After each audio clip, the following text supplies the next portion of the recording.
পণ করে অভিনয়। ভানুবাবু তখন বেশ ছোট। পাড়ার মঞ্চ বেঁধে অভিনয়ের প্রস্তুতি চলছে। যারা অভিনয় করবেন তাদের দলে ভানু নেই ঠিকই, তবুও তিনি স্টেজের পাশে দাঁড়িয়ে রিহার্সাল দেখতেন। স্টেজের উচ্চতার থেকে ভানুর মাথার উচ্চতা বেশি।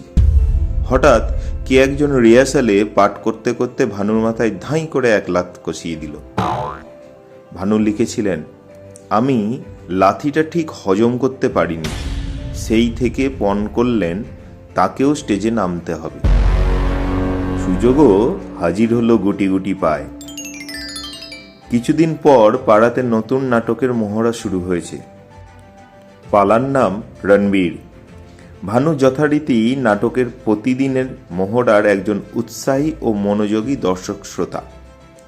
এই নাটকে যিনি উদয় সিংহের চরিত্রে অভিনয় করছেন তিনি পরিচালককে কিছুতেই সন্তুষ্ট করতে পারছিলেন না।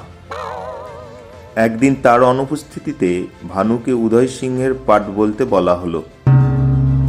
প্রতিদিন দাঁড়িয়ে দাঁড়িয়ে রিহার্সাল দেখার অভিজ্ঞতা কাজে লাগিয়ে সেদিনের মতো উদয় সিংহের পাঠটা করলেন।